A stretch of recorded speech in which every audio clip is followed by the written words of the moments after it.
Les États-Unis figurent-ils dans les prophéties bibliques? La Bible prévoyait-elle déjà l'émergence de cette superpuissance mondiale? Ou tout cela n'est-il qu'une spéculation moderne? Au cours des derniers siècles, de nombreux prédicateurs, écrivains et même des politiciens ont suggéré que les États-Unis jouent un rôle central dans la fin des temps. Certains affirment que le pays est la Babylone prophétique décrite dans l'Apocalypse. D'autres disent que les États-Unis sont la nation protégée par les ailes du grand aigle mentionné dans le livre de Daniel. Il y a aussi ceux qui identifient des dirigeants américains comme d'éventuels antéchrists ou des pièces maîtresses dans le scénario de la Grande Tribulation. Mais ces interprétations ont-elles un sens? Les prophètes bibliques parlaient-ils vraiment des États-Unis ou forçons-nous des connexions qui n'existent pas? Dans la vidéo d'aujourd'hui, nous allons approfondir ce sujet en explorant l'origine de ces théories, leur base biblique ou l'absence de celle-ci et le véritable objectif des prophéties. Si nous ouvrons la Bible et cherchons le nom États-Unis, il est évident que nous ne trouverons rien. Après tout, les Écritures ont été rédigées des milliers d'années avant la fondation de la nation américaine. Mais cela signifie-t-il que les États-Unis ne sont en aucune façon prévus dans les prophéties? Eh bien, certains soutiennent que la Bible contient des codes ou des allusions cachées à des événements futurs, y compris l'émergence de grands empires comme Rome, la Grande-Bretagne et bien sûr les États-Unis. Cette idée repose sur la conviction que Dieu a révélé à l'avance toute l'histoire humaine à travers les prophètes et que d'une certaine manière, les événements des derniers siècles étaient déjà enregistrés dans les pages sacrées. La question est, comment les érudits voient-ils cela? Les interprètes bibliques les plus traditionnels affirment que les prophéties de l'Ancien et du Nouveau Testament étaient directement liées au peuple et aux événements du contexte historique dans lequel elles ont été écrites. Autrement dit, lorsque Daniel parle d'empire ou que Jean décrit des nations dans l'Apocalypse, il fait référence au royaume de son époque ou à ceux qui surgiraient peu après. En revanche, les partisans de la vision dispensationaliste futuriste affirment que la Bible révèle non seulement les empires anciens, mais aussi les puissances modernes qui joueront des rôles cruciaux dans la fin des temps. Et c'est là que les États-Unis entrent dans la discussion. Mais comment cette idée a-t-elle commencé? Les premiers chrétiens voyaient-ils les États-Unis comme faisant partie des prophéties? Vous êtes-vous déjà demandé pourquoi les États-Unis sont devenus si présents dans les interprétations prophétiques modernes? Après tout, pendant des siècles d'histoire de l'Église, personne n'en parlait. Alors, d'où est venue cette idée? Tout a commencé au XIXe siècle, avec l'émergence d'un courant théologique appelé prémillénarisme dispensationaliste. Ce nom compliqué n'est qu'une façon spécifique d'interpréter les prophéties bibliques, en particulier celles concernant la fin des temps. Le dispensationalisme a été popularisé par un homme du nom de John Nelson Darby, un théologien britannique qui croyait que l'histoire de l'humanité était divisée en différentes dispensations ou ères dans lesquelles Dieu traitait avec l'humanité de manière distincte. Darby défendait une lecture littérale et futuriste des prophéties, ce qui signifie qu'il considérait beaucoup des événements décrits dans des livres comme Daniel et l'Apocalypse comme des événements futurs encore à accomplir. Mais le grand élan pour la vulgarisation de ces idées vint avec la Bible de référence Scofield, publiée au début du XXe siècle. Cette Bible contenait des notes de bas de page qui guidaient le lecteur à établir des connexions entre les prophéties bibliques et les événements de la politique mondiale contemporaine. Et devinez où elle est devenue un succès? Exactement, aux États-Unis. Avec le temps, surtout après la Seconde Guerre mondiale, les États-Unis émergèrent comme une superpuissance mondiale avec une influence économique, militaire et culturelle sans précédent. Cela conduisit de nombreux théologiens et écrivains chrétiens à se demander « Les États-Unis seraient-ils le nouvel empire prophétisé dans la Bible? Cette nation aurait-elle un rôle spécial dans le plan de Dieu pour la fin des temps ?» Des livres comme « The Late Great Planet Earth » de Hal Lindsey et la célèbre série Left Behind contribuèrent à populariser encore davantage cette idée. Ces œuvres suggéraient que les États-Unis pourraient être la Babylone moderne, le grand empire de l'Apocalypse, ou même le pays qui soutiendrait l'Antéchrist pendant la Grande Tribulation. Mais ces théories ont-elles un sens? Maintenant que vous savez comment les États-Unis sont entrés dans le radar des interprétations eschatologiques, nous allons explorer les théories les plus populaires qui tentent de connecter cette nation aux prophéties bibliques. Certaines sont assez connues, tandis que d'autres peuvent même sembler étranges. Mais elles ont toutes quelque chose en commun. La tentative de trouver les États-Unis cachés dans la Bible. 1. Les États-Unis seraient la Grande Babylone de l'Apocalypse. C'est l'une des théories les plus célèbres. Le livre de l'Apocalypse, en particulier dans les chapitres 17 et 18, décrit une entité appelée Babylone la Grande, un symbole de pouvoir, de richesse, de corruption et d'influence mondiale. Certains érudits interprètent cette Babylone comme une référence à l'Empire romain ou à un système spirituel de rébellion contre Dieu. Cependant, de nombreux théoriciens modernes affirment que cette description correspond parfaitement aux États-Unis en raison de leur influence économique mondiale, leur culture dominante, médias, divertissement, mode. La convoitise et le matérialisme présents dans la société occidentale.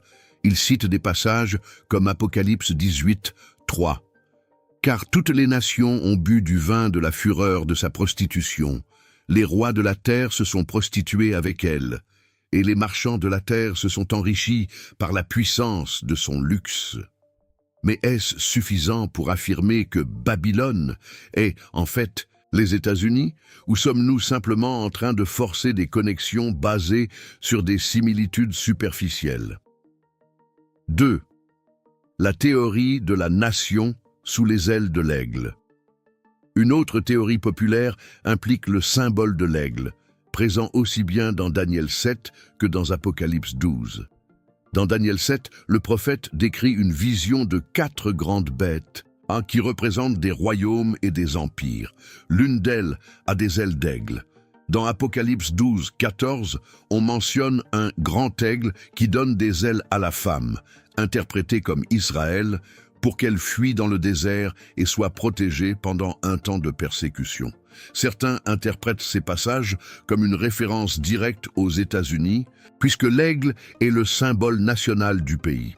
L'idée est que les États-Unis pourraient être un protecteur d'Israël ou jouer un rôle important pendant la Grande Tribulation. Cependant, la plupart des érudits bibliques comprennent ces images comme symboliques, représentant la puissance, la rapidité ou la protection divine, et non une nation spécifique.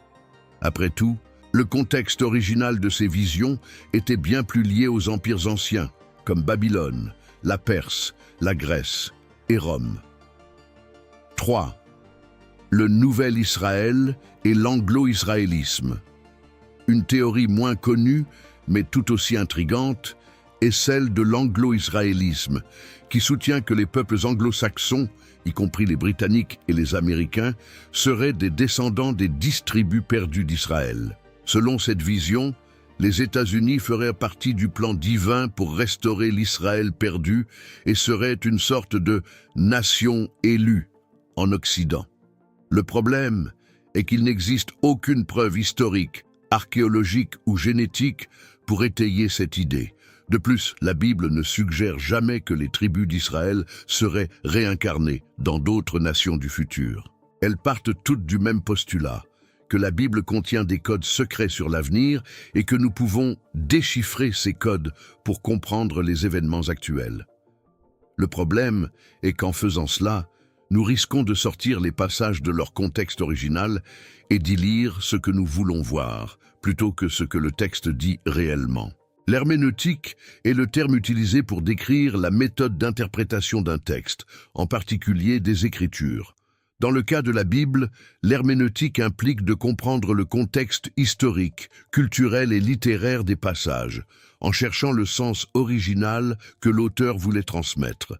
Le problème survient lorsque, au lieu de laisser le texte parler par lui-même, les gens tentent d'y insérer leurs propres idées. C'est ce qu'on appelle l'exégèse, l'acte de insérer un sens dans le texte, au lieu d'extraire ce qu'il dit réellement, ce qui est l'exégèse correcte. Lorsque nous interprétons la Bible de manière précipitée ou sensationnaliste, nous risquons de commettre de graves erreurs telles que ignorer le public original. Les prophètes bibliques s'adressaient directement aux gens de leur époque. Daniel, par exemple, écrivait pour les Juifs, en captivité à Babylone. L'Apocalypse était destiné aux églises persécutées du 1er siècle. Ne pas tenir compte du contexte historique. Les passages sur les empires et les nations font généralement référence aux royaumes connus à cette époque, comme Babylone, la Perse, la Grèce et Rome. Tenter d'appliquer ces prophéties directement aux États-Unis est un saut interprétatif sans base solide. Se concentrer davantage sur la spéculation que sur la révélation. L'objectif des prophéties bibliques n'est pas de créer une carte géopolitique de l'avenir, mais de révéler le plan de Dieu pour la rédemption de l'humanité. Pourquoi les gens tombent-ils dans ces interprétations? Il existe quelques raisons pour lesquelles ces théories gagnent en popularité. La fascination pour le mystère révélé. Les gens aiment la sensation d'avoir découvert quelque chose que les autres ne savent pas, comme s'ils avaient déchiffré un code secret. Les crises mondiales et la peur de l'avenir. En temps de guerre, de pandémie ou d'instabilité politique, l'intérêt pour les explications offrant une vision de ce qui est à venir augmente. L'influence de la culture populaire. Les films, les livres et les séries sensationnalistes sur l'Apocalypse alimentent encore davantage ces idées, en les intégrant dans l'imaginaire populaire. Le véritable message de la prophétie biblique ne consiste pas à identifier quel pays représente quelle bête ou quel empire. L'accent est mis sur quelque chose de bien plus grand, la souveraineté de Dieu sur l'histoire et la certitude que Christ triomphera à la fin. Après avoir exploré tant de théories et d'interprétations sur le rôle des États-Unis dans les prophéties bibliques, nous arrivons au point le plus important. Quel est le véritable objectif de la prophétie? Si nous observons attentivement la Bible, nous verrons que toute prophétie pointe vers Christ. De la Genèse à l'Apocalypse, l'objectif n'est pas de tracer une carte géopolitique de l'avenir, mais de révéler le plan rédempteur de Dieu pour l'humanité. Jésus lui-même a dit dans Jean 5, 39, « Vous sondez les Écritures parce que vous pensez avoir en elles la vie éternelle.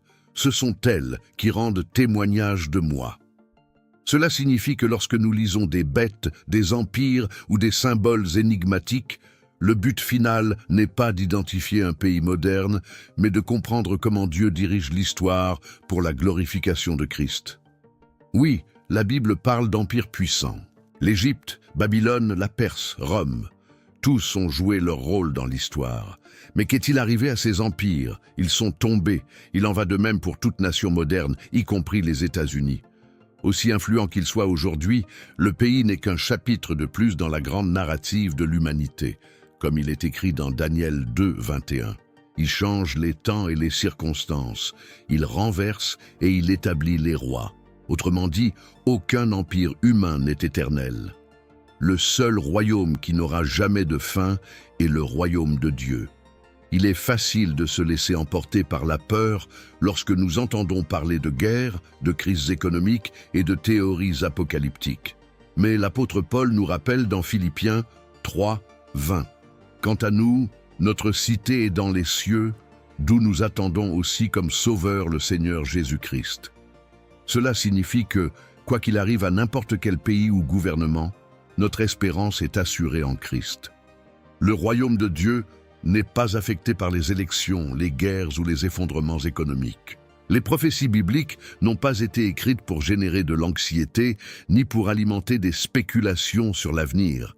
Leur objectif est renforcer la foi de l'Église en temps difficiles, nous rappeler la souveraineté de Dieu sur l'histoire, nous conduire à l'espérance du retour de Christ. Alors, pour répondre à la question initiale, les États-Unis figurent-ils dans les prophéties bibliques? Littéralement non.